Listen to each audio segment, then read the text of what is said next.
समारोह में अभी आप सब लोगों ने जिनको सुना, हमारे बहुत सारे विभाग उनके पास हैं। कृषि विभाग, सैनिक कल्याण, ग्राम्य विकास,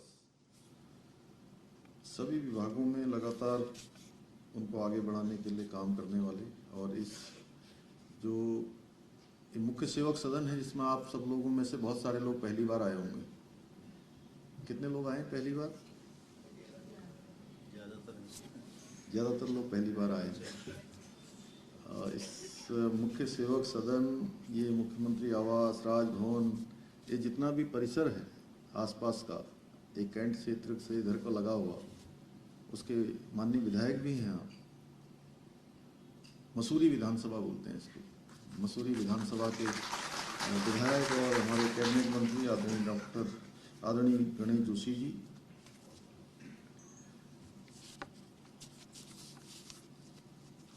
सचिव परिवहन, और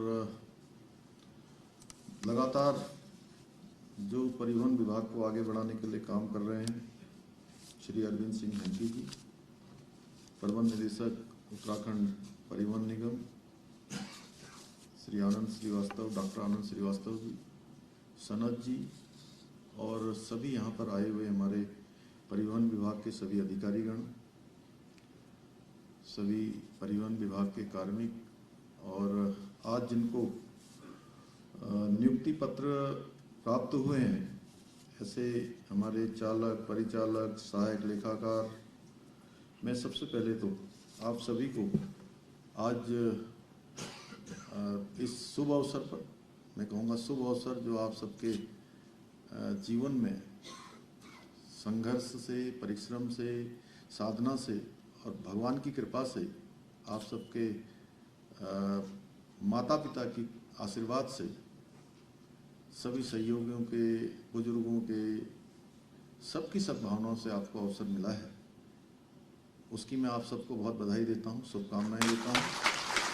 और मैंने कहा कि आज जो मुख्य सेवक सदन में जो पहली बार आए हैं और जो पहले भी आ चुके हैं, उनका भी यहाँ पर आने के लिए, यहाँ पधारने पर मैं अपनी तरफ से आप सभी का स्वागत करता हूँ।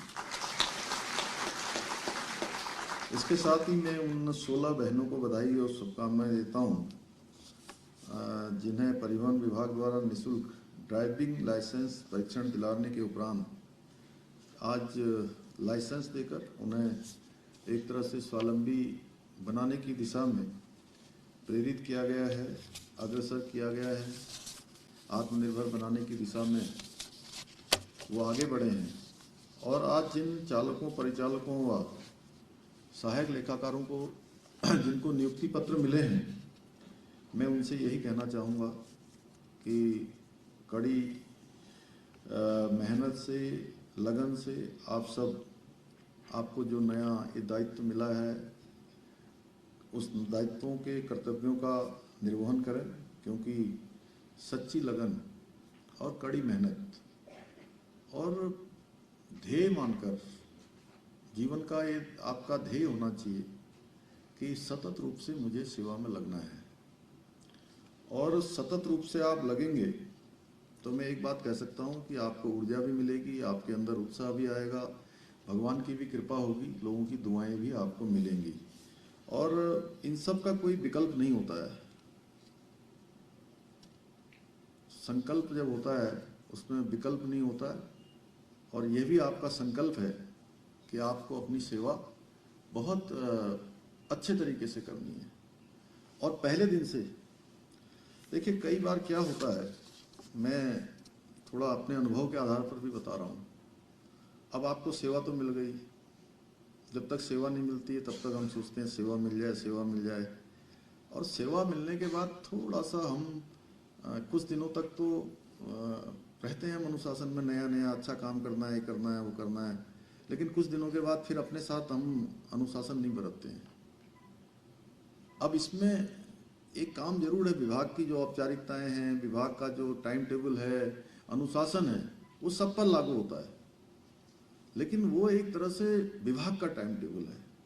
आपको अपना टाइम टेबल अपने पर एप्लीकेबल करना है, अपना स्व अनुशासन बनाना है। मन से, मस्तिष्क से, विचार से, आत्मा से, हर तरीके से, काम से, जब आप ये मान लेंगे कि नहीं मुझे तो ये काम करना है, मेरा तो ये जो काम मुझे मिला है, ये काम मुझे भगवान की कृपा से मिला है और भगवान ने मेरे को इस काम के लिए ही सिलेक्ट किया हुआ था, मुझे लोगों की सेवा के लिए ही बनाया है, मुझे ये अच्छा काम करने के लिए ही बनाया है। ये जब आपके मन में ये विचार बस जाएगा ना, तो अगर आप बसा लेंगे, आज से इसका अभ्यास करेंगे तो टाइम लगेगा बसते बसते। ऐसा नहीं है कि अभी आपने विचार लिया है और अभी से आप में परिवर्तन हो गया। ये परिवर्तन तब होगा जब आप इसको जीने लगेंगे, और जीने लगेंगे तो फिर आपको दिन भर अगर 5 बजे की जगह 8 बजे और 10 बजे तक भी काम करना पड़ेगा। चालक परिचालक में तो चूंकि कोई टाइम टेबल इस प्रकार का होता नहीं, कई बार आगे भी होता है, पीछे भी होता है, लेकिन वो भी अपने उसमें मस्तिष्क में विचार बना लेंगे कि नहीं अब तो काम करना है, तो न थकान लगेगी, न ये लगेगा कि मैं अधिक काम कर रहा हूँ, आपको लगेगा ये तो मेरा काम है। और इसमें एक सबसे बड़ी बात क्या होती है, देखिए मैं इसलिए आज आपसे ये बात कह रहा हूँ कि आज ये पत्र मिले हैं और आपको जल्दी सेवा में जाना है। हम सब देखिए सूर्य भगवान जब आते हैं, सूर्योदय होता है, तब हमारे सारे काम शुरू होते हैं। मंदिरों में घंटे बजने लगते हैं, गाड़ियां चलने लगती हैं, कारखाने, उद्योग, पूजा पाठ, दिनचर्या, सब काम सूर्य के आने से होते हैं। और जब शाम को सूर्यास्त हो जाता है तो फिर अंधेरा हो जाता है, और अंधेरा हो जाता है तो कई बार अंधेरे में कुछ उपद्रवी भी आ जाते हैं, गुंडे भी आ जाते हैं, बदमाश भी आ जाते हैं, घंटे भी बंद हो जाते हैं, मंदिर बंद हो जाते हैं, काम भी कम हो जाते हैं, सड़कें भी सुनसान हो जाती हैं। अब सूर्य के आने से सब काम शुरू होते हैं और सूर्य के जाने से सब बंद हो जाते हैं। लेकिन सूर्य कभी ये नहीं सोचता है कि मेरे आने से दुनिया चल रही है और मेरे जाने से ये पहिया रुक जा रहा है या धीमा पड़ जा रहा है। उसने तो अपनी एक नियति बनाई हुई है कि मुझे अपने टाइम से आना है और मुझे अपने टाइम से चले जाना है। अब इससे किसी को कोई फर्क पड़े, किसी को अच्छा लगता है, किसी को खराब लगता है, लेकिन क्या करूं, मैंने अपने जीवन का नियम बनाया है। तो हम लोगों को भी पहले दिन से अपने जीवन का नियम बनाना है, बनाएंगे ना।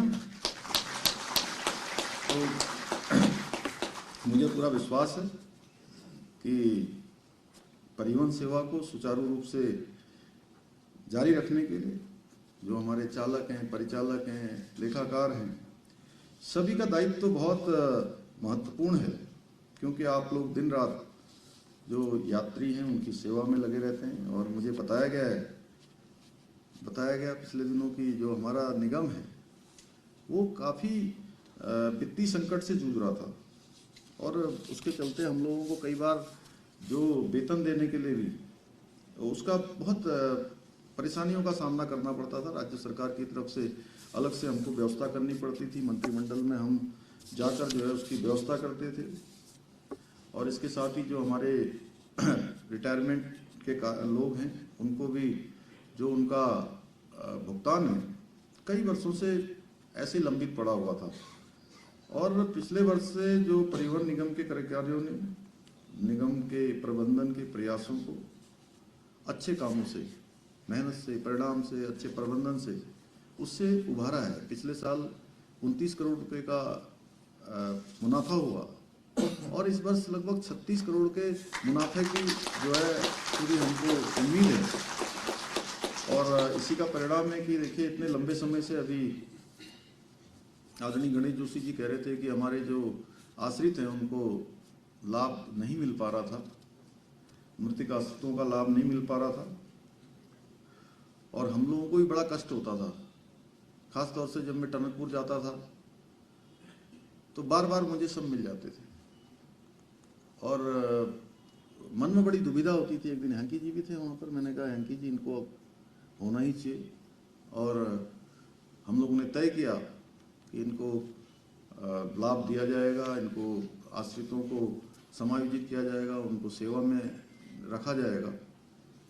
मैं सभी का धन्यवाद करता हूँ, हमारे सहयोगियों का भी सबका कि, और मैं कह सकता हूँ कि दिवंगत कर्मचारियों को, परिजनों को इस बीच में कितने अधिक वित्तीय संकट का भी उनको सामना करना पड़ा होगा। यह मामला मेरे संज्ञान में भी आने पर मैंने तभी सोचा कि इसका समाधान करेंगे और हमारे मंत्रिमंडल ने इसको मंजूरी दी। ये दिखाता है कि किस तरह जो हमारी सरकार है, हमारे प्रधानमंत्री जी के मार्गदर्शन में जो संकल्प लेती है, यानी कि जो काम भी हम सोचते हैं उसमें फिर विकल्प को नहीं आने देते हैं, उसको पूरा करके दम लेते हैं। भाइयों बहनों, मैंने जब मुख्य सेवक के रूप में काम करना शुरू किया तब से आप सभी ने महसूस किया होगा कि जो भर्ती प्रक्रियाएं हैं वो उसमें बहुत व्यापक बदलाव हुआ है। कैलेंडर चाहे लोक सेवा आयोग का हो, चाहे UKSSC का हो, दोनों में तेजी से भर्तियां हुई हैं। और इन 2 सालों में, 2.5 सालों में हम देखेंगे तो पिछले कई सालों में जितनी भर्तियां नहीं हो पाई वो भर्तियां इन 2-2.5 सालों में होंगी। एक रिकॉर्ड हुआ है। और भर्ती प्रक्रिया में भी जिस पारदर्शिता और रफ्तार को देख रहे हैं, आप लोग देख रहे होंगे जिस प्रकार से भर्ती प्रक्रियाएं हो रही हैं, साफ सुथरी नियुक्तियां हो रही हैं, वो सरकार के हर काम में अब दिख रहा है। भाइयों बहनों, पारदर्शी तरीके से भर्ती और पदोन्नति वो कहीं ना कहीं हमारा जो युवा वर्ग है, हमारे जो नौजवान हैं, हमारे भाई बहन हैं, उनको उन पर कहीं ना कहीं सरकार का भरोसा जगाता है और विश्वास दिलाता है कि सरकार सही तरीके से काम कर रही है। और ये पारदर्शिता बेहतर तरीके से उन्हें कहीं ना कहीं प्रतियोगिताओं में आने के लिए प्रेरित करती हैं, उनके मनोबल को बढ़ाती हैं। इसके लिए हम निरंतर, हमारी सरकार इस दिशा में काम कर रही है। आप सभी को निष्पक्ष एवं पारदर्शी तरीके से नियुक्ति मिली है क्योंकि हमारी सरकार सभी परीक्षाएं पारदर्शी तरीके से करवाने के लिए संकल्पबद्ध है। हमने संकल्प लिया है कि अब परीक्षाओं में कोई नकल नहीं होगी, किसी प्रकार की धांधली नहीं होगी। जो जिनके अंदर योग्यता है, क्षमता है, प्रतिभा है, उनको निश्चित रूप से चयन का अवसर मिलेगा। आप सभी जानते हैं पहले के समय में भर्ती प्रक्रियाओं पर जो लगाए गए कलंक हैं उसको मिटाने के लिए हमने देश का सबसे कठोर नकल विरोधी कानून लागू किया है। और मुझे ये बताते हुए खुशी हो रही है कि जल्दी ही भारत की सरकार भी संसद में, आपने माननीय राष्ट्रपति जी का पहले दिन का भाषण सुना होगा, उन्होंने अपने संदेश में कहा है कि देश में ये कानून लागू होगा। और हमारे यहाँ के भी बहुत सारे प्रावधान वहाँ मंगवाए गए हैं। हमने नकल विरोधी कानून में इतने कड़े प्रावधान किए हैं कि आप कोई भी नकल माफिया हमारे भाइयों से, बहनों से, हमारे प्रतिभागियों से अब किसी प्रकार का खिलवाड़ नहीं कर सकता है। और इसमें हमने आजीवन जो कारावास है उस तक का भी प्रावधान किया है। सभी जो परीक्षाएं हैं वो अब पारदर्शी तरीके से संपन्न हो रही हैं और इसका नतीजा है कि इस वर्ष अभी तक हम 6000 से भी अधिक जो चयन हुए अभ्यर्थी हैं, हमारे भाई बहन हैं, उनको अभी यहीं पर जहां आप लोग बैठे हैं उसका गवाह यही मुख्य सेवक सदन बना है। लगातार यहाँ पर नियुक्ति पत्र दे रहे हैं। कई अभ्यर्थियों को नियुक्ति पत्र मिले हैं, नर्सिंग अधिकारियों को, अन्य विभाग के कर्मचारियों, अधिकारियों को यहाँ नियुक्ति पत्र सौंपे जा चुके हैं। मैं आज इस अवसर पर आप सभी लोगों को ये विश्वास दिलाना चाहता हूँ कि हम हर वर्ग के कल्याण के लिए, हर वर्ग के उत्थान के लिए, उनकी उन्नति के लिए पूरी तरह से संकल्पबद्ध हैं और हमारी प्राथमिकता है।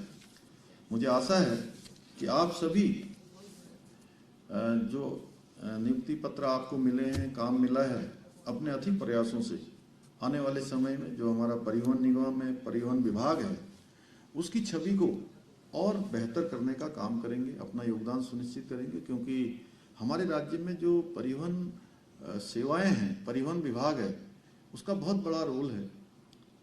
आने वाले समय में और हमारे यहाँ पर इसकी आवश्यकता बढ़ने वाली है, ज़रूरत पड़ने वाली है।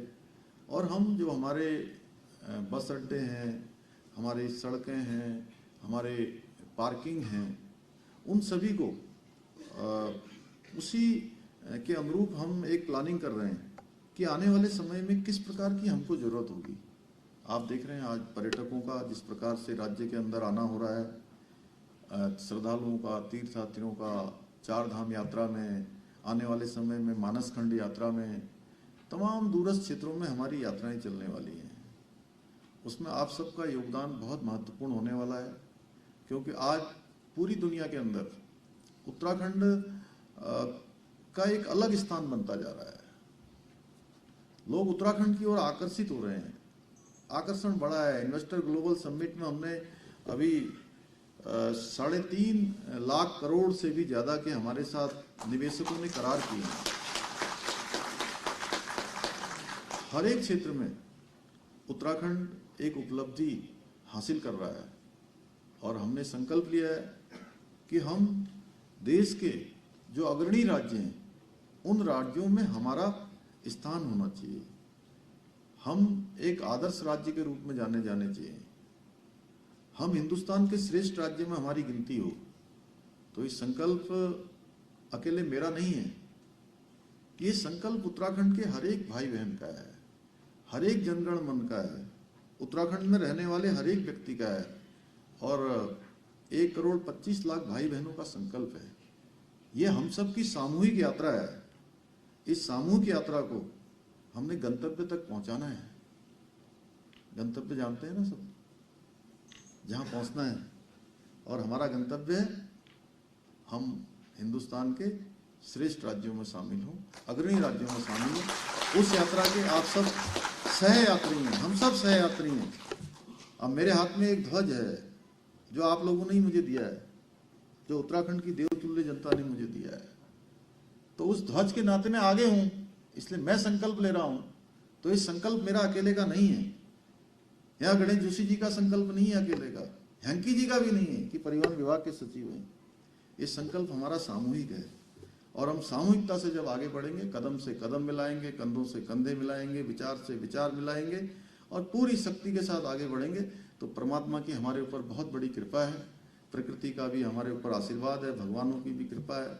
सब प्रकार से हमारे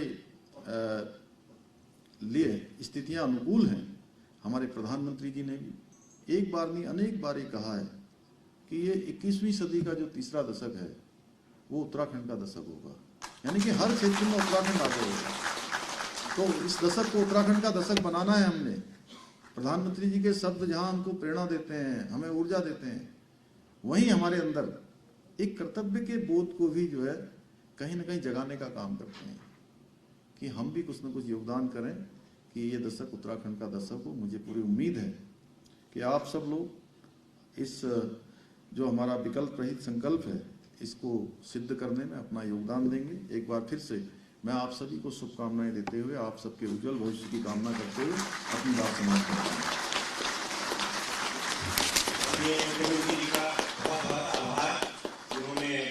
आशीर्वाद दिया, हमारा मार्गदर्शन किया और उत्साहवर्धन भी किया। हमारे नवनियुक्त कर्मियों का, हमारे महिला चालक हैं, हमारा जो परिवहन विभाग का परिवार है पूरा, सबका मार्गदर्शन मिला हमें। बहुत बहुत धन्यवाद। मैं सर कार्यक्रम को अब अंतिम चरण में पहुंचाते हुए हमारे परिवहन निगम के जो डायनामिक एमडी हैं, प्रबंध निदेशक डॉक्टर आनंद श्रीवास्तव जी, उनसे आग्रह करूंगा कि वो अपना धन्यवाद प्रस्तुत करें। सर, धन्यवाद ज्ञापन के बाद, इस कार्यक्रम के बाद फिर हम एक रैली हमने आयोजित कर रखी है सड़क सुरक्षा पर। हम आपसे आग्रह करेंगे कि उसको झंडी दिखाकर रवाना करेंगे। उससे पहले सर हम 1-8 मिनट आपका समय लेंगे, दृष्टता करेंगे कि हमारे जो कर्मी हैं उनकी बड़ी इच्छा है कि आपके साथ एक ग्रुप फोटोग्राफ उनका हो जाए, तो एक ग्रुप फोटोग्राफ करने के बाद फिर आगे बढ़ेंगे। सर, धन्यवाद ज्ञापन